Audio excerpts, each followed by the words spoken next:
Welcome back, guys, to our chess stream on lichess.org. Today, I'll be playing Black, and I'll be playing against Talcao. He have 1,921 rating, while I have 1,906 under the Brazil name. So, today's game, I'll be playing solid. So, my enemy choose to play c4. So, this is what they call English opening. And here I replied with a C6. I would because I'm pretty familiar with the Caro-Kann defense with D4 or C4. So what this is what they call English opening Caro-Kann defensive system. So this is pretty solid for black. Here he played E3, and here I played the D5. So this is the standard Caro-Kann defense system. If it's D4, they will call this a semi-slab or slab defense. So here he took that pawn in the center. Then after that, I took the pawn, which is c takes d5, and he go for knight c3. I go for knight f6. I go for knight g2. So he's preparing to jump his knight on g3, and he might go for a f4 push. So I think that's the plan from white. And also he can fencito the bishop on the g3. Here I played bishop f5, just standard maneuver of and standard development and maneuver for a piece, and he go for knight g3 and threatening my bishop. So this a tempo, good tempo for white, and but it's okay. I'll just slide back my bishop on g6, and he go check here.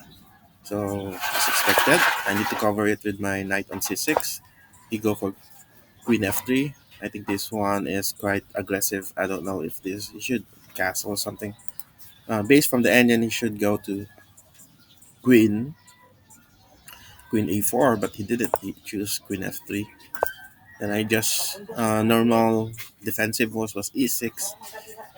Then he castle. I go for bishop d6. He go for d3, and actually I go for a6 because if he moves his bishop, this pawn on e3, d3 is hanging. But there's another option that he could take my knight with check. Then I'm forced to take the bishop with my pawn, and now he can defend the pawn on d3 via a piece or via pushing the pawn at e4. So he choose that to push the pawn to e4, and now I'm currently on advantage at negative point 0.9, negative 0.9. Then I castle. They go for bishop g5. Then I'm thinking that I should have put my bishop on e7, a passive square, but yeah, instead of the d6 earlier, I should put that on e7 instead of the d6. Here he pushed for e5, so it's time for the exchange on the bishop. He took the bishop with his bishop, I took the bishop with my queen, and now he is playing center pawn. He pushed the d4 pawn. So now this time, actually, the engine suggested that I should put my queen here on b4, but I took the opportunity because this is an semi-open for my rook, so I put my rook there on rook a b8. He played b3, just defensive move, and I play c5. I want to break the center and make this pawn structure weaker. Then he go for queen e3, defending the pawn. Then now I put my other rook on c8. So I have two rooks now on the semi-open file at C and B. When it's open, I have very strong position on that open file.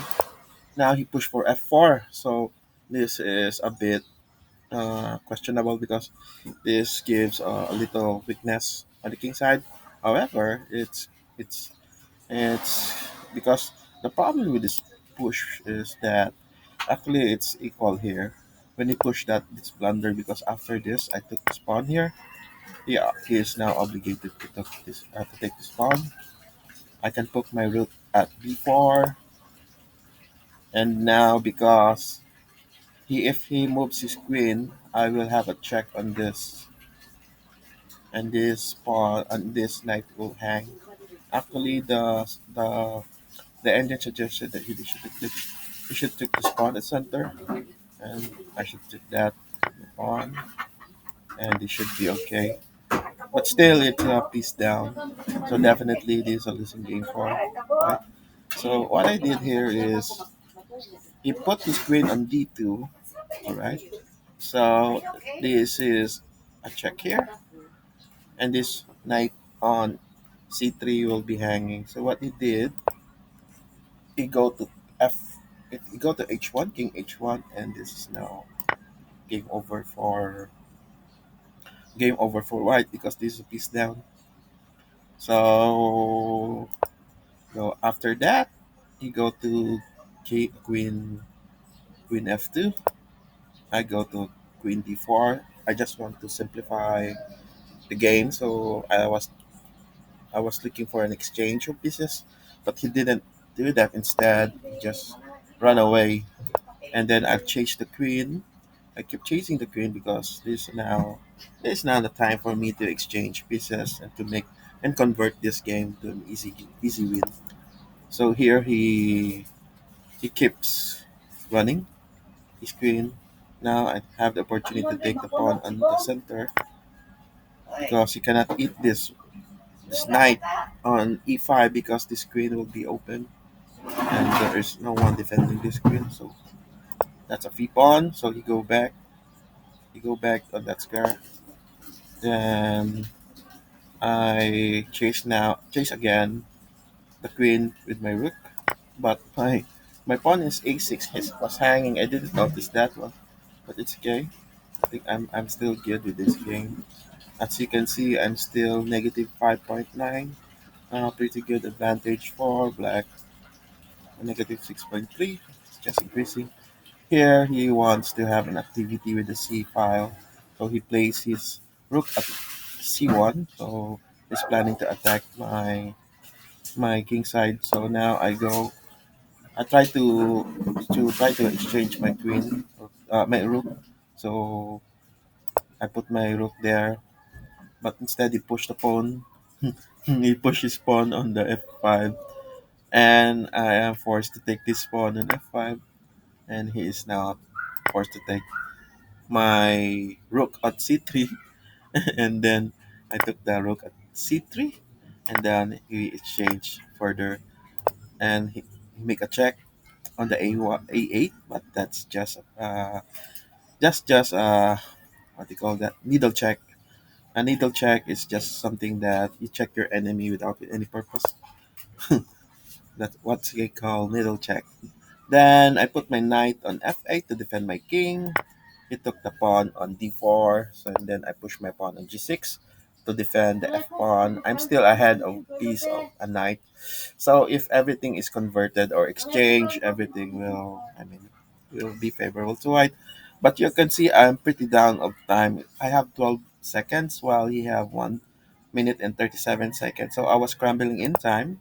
So he just put his pawn here on h3 to make breathing room for his king in case there will be a back problems. So I put my rook there, chasing the queen. Actually, he blunder. I think somewhere he blunder here. He put his queen on e5. Then I put my rook here on d3, making an exchange, asking for an exchange. And I think he blundered this one. He didn't see this queen to queen. Instead, he moved his queen here on f6, which is this queenless. So after this, he I was thinking that I'm still low in time. I have 2 seconds here, and he got 1 minute. So he was just thinking that I may be low in time, and I could lose this game by flagging my time. But I know already. I noticed that already. I'm still low in time. As you can see, I'm now 2 seconds here. He took that pawn, but I have a check here, and I'm about to checkmate him. So this is a force move to cover the rook on f3. I have to take it. And now I have zero point 0.7 seconds, dying seconds, and now there's only one move. the king needs to move to g1, and my queen will move to g2 to deliver checkmate. So he was thinking that I will lose the game by flagging the time, but actually it's still clear to me on how to handle this because this is an easy checkmate maneuver position. So it's quite very easy for me to identify what is the checkmating pattern. So I didn't scramble at all. I didn't panic time at all during this time. So let's just quick check on which part of the game. Okay,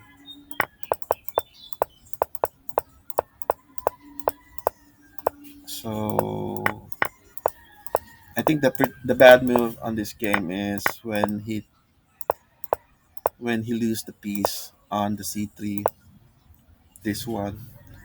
So this is the very moment when he failed to see this threat on the c3 because he moved his pawn here. This is actually a blunder.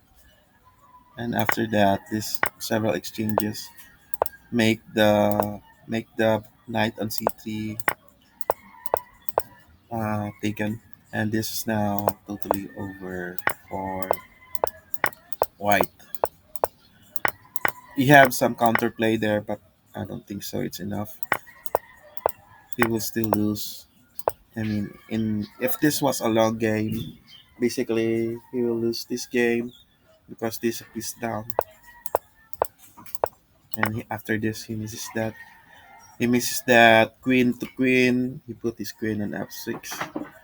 Then after that, I'm still down 2 seconds. Then I got checkmating pattern and delivered a checkmate on the king on g2 square. So I think that's your game for today. And the game was called Let's Go Back. And it's called English Opening Caro-Kann Defensive System. So yeah, that is your game for today. And thank you for watching.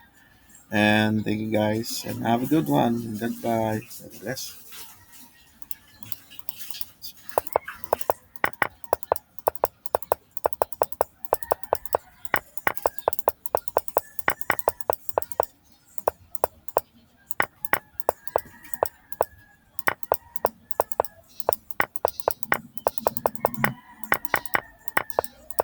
Hmm.